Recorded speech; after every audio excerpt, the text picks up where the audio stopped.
A Song for Silas by Laurie Wick. Chapter 32. The hour was late. Darkness had long since descended over the house. In the master bedroom, Luke listened to Christine rustle and thrash about. She usually fell asleep instantly, and he wondered at her restlessness. "Christine, what are you doing over there?" Luke asked when she shifted again and accidentally brought an elbow into his ribs. "Oh, I'm sorry. Did I wake you?" "No," he answered truthfully. "I haven't been to sleep yet. Why aren't you asleep?" Silence greeted his question. "Christine?"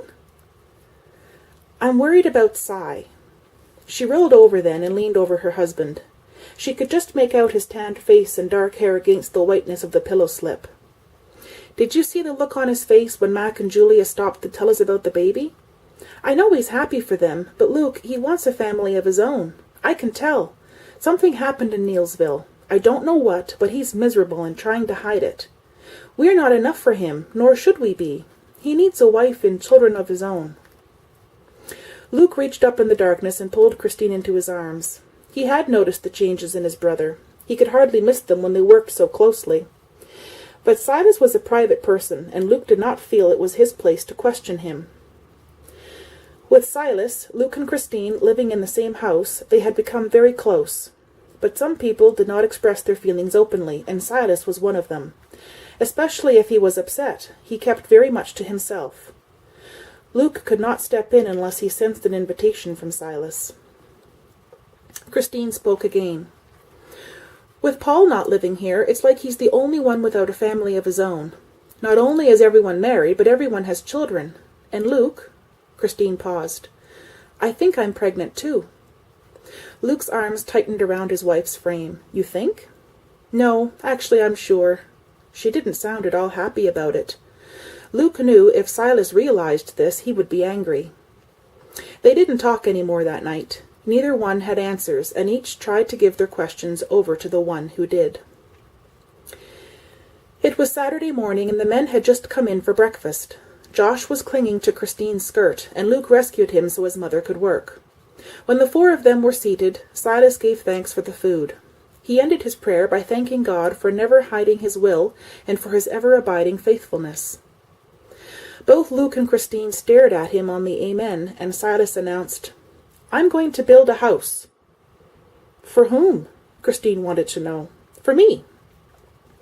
Christine looked at Luke and knew instantly this was no surprise to him. Silas could see a storm brewing and spoke up quickly. "I've been praying about it for some time. I really enjoyed the little bit of work we did at Mac and Julia's, and the cost and availability of building materials is very good right now. But most importantly, I feel God is telling me to build." "Where will you build?" Christine's voice was small.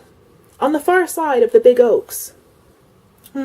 It's a pretty spot," Christine had to admit. "Christine, don't look so sad.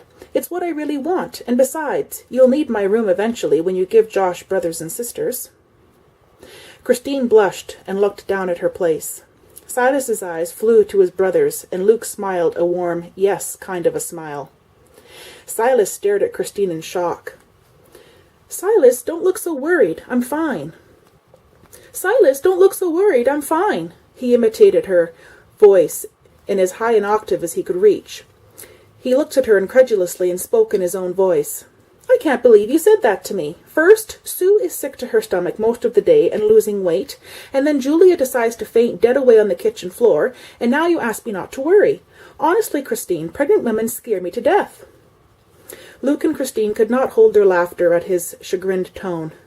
And he was not through. "Sue I can handle because she's married to her doctor, but I'm still recovering from Julia. Now you go and spring this on me. I may not live through it." Silas's speech seemed to exhaust him, for he slumped back in his seat and shook his head in despair.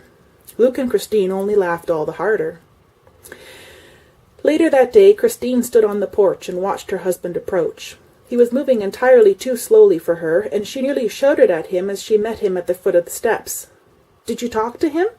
Is he upset about something? If we've done anything to make him feel unwanted, I'll never forgive myself. Why didn't he come to us, and why didn't you tell me?" "Christine, he only talked to me 2 days ago, and he still was not sure and didn't know when he would be." He's rather surprised to feel such a peace so quickly. But why didn't you tell me he was at least thinking of it? Because there was nothing definite. Well, I don't know how that matters, Christine said, and Luke only stared at her. I'm not overreacting. Luke continued to stare. Well, I'm not. But her voice was losing forcefulness. I just worry about him and want him to be happy. I can't imagine him not living here. I know you care, but Christine, I've never seen him so excited. He's like a kid with a new toy, and you know Silas would never do this on his own. If he said he prayed, he prayed. Christine nodded and Luke hugged her.